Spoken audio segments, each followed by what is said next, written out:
When you look back at the Latin Kings documentary, A Street Gang Story, you know, the one that was primarily focused on Tone. Okay. How do you feel the Kings were represented in that documentary? Do you think that it was a good job or what? I think a lot of it was a lot of clown stuff going on. Were you in the documentary? Like in the background? Somewhere around there, but the problem was that I didn't want to sign releases because I was on parole and I didn't really want to come out in this. So I'll come out and like shadow, maybe on a stage somewhere in a corner, or got you. I didn't really want nothing to do with that what was going on. They talk about me there in the documentary. They talk about me in June on the documentary. Once Tone, shout out to June. Yeah, shout out to June. You know, rest in peace, his brother Free. Right. Just passed away. But yeah, that was a weird time, bro. Like I really wasn't trying to be on that camera thing like that back then. Not back then, like, you know what I mean? Like I was fresh out of jail and I didn't really agree with some of the stuff that was going on. So, you know, but well, the culture was different too at that time, as far as like people willing to get on camera and take pictures. Okay, camera. We didn't want to get on pictures back then. Like yeah, that's what I mean. You know like it's like it was nobody way different wanted to deal with none of that. So it was a big difference in the way society was. So it was, you know, I just didn't like that whole thing, that the way it was done. I just pushing the car in the snow and all that. They ran out of gas and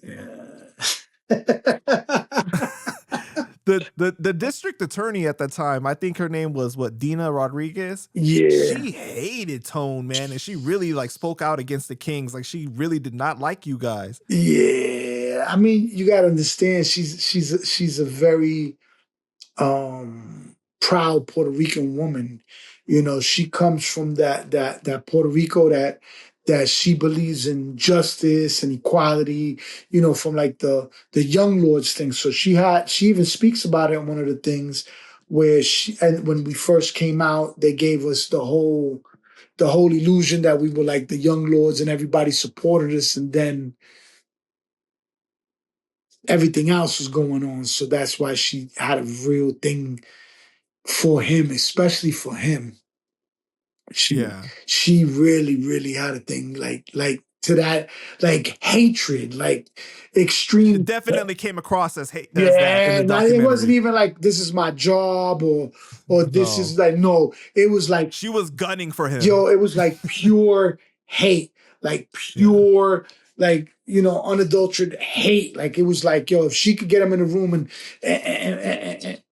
hit him with the shank, she would have hit him with the shank.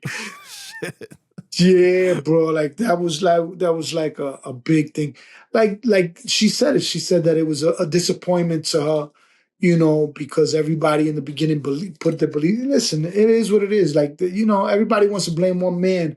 Everybody's not perfect. You know what I'm saying? Everybody got their own, you know, he made a mistake. He did his time. All right, cool. That's it. But, you know, you can't judge everybody for the same thing. You know what I mean? But, you know, it is what it is. So in the documentary, Tone had called from prison to have the Bloods and the Kings squash it, but it was like very short-lived because they said a Blood got jumped at the parade. When I interviewed Blame, he said he felt that it was all for TV and a publicity stunt, and it wasn't a real truce. I feel like it was just all a publicity stunt. I feel like it was just, I just feel like it was, you know, something that was done for TV. Like he always do. What do you mean? You said that. I just feel like it was a publicity stunt. Like, oh, we're gonna squash it with them, and we have bros in the field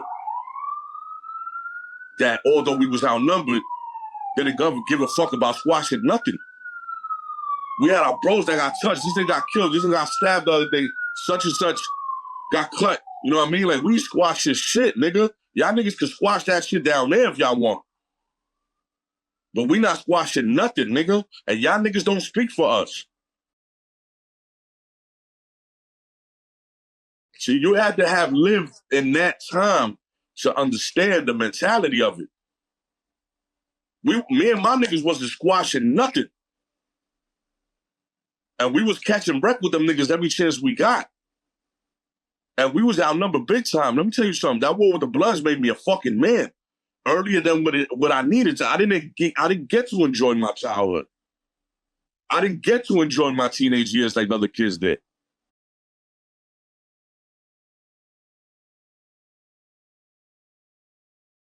You know, in the documentary, they showed like I think a blood that got jumped during the Puerto Rican Day Parade or something like that, and they were alluding to the fact that that's the reason why it ended up getting squashed, because on actual screen they were showing the Kings and the Bloods together getting along, and it seemed like it was positive. But you're saying that that was like for TV. Absolutely.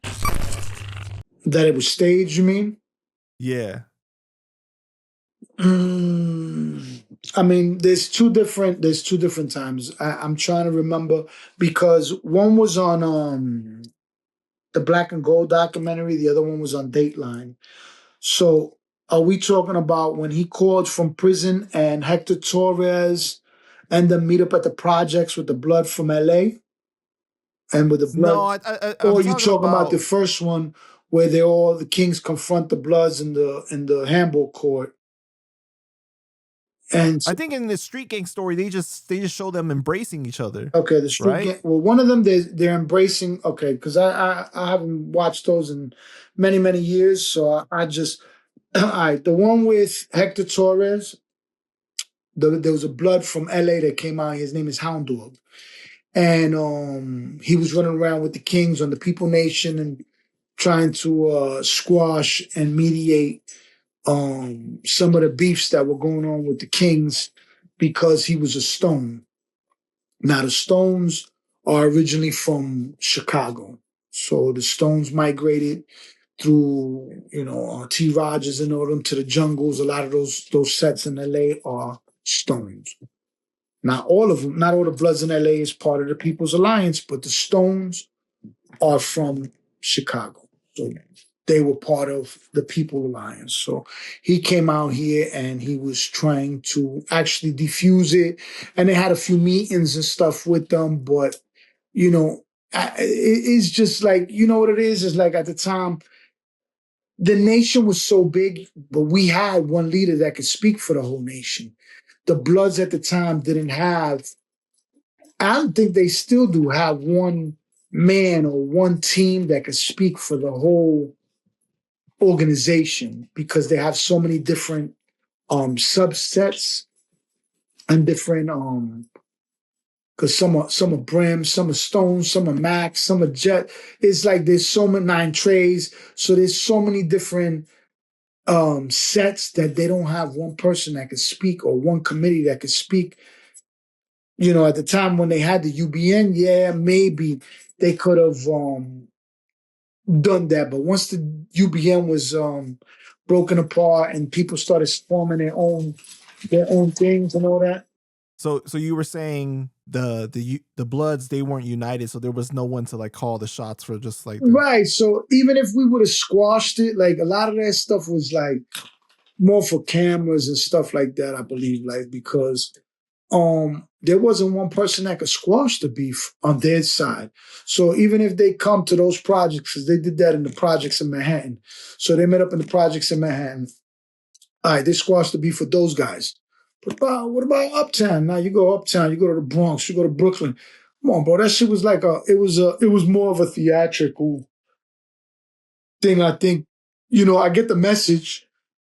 I get the message because they were trying to show that they were trying to delegate peace, but I feel a lot of that was theatrical. You know what I mean?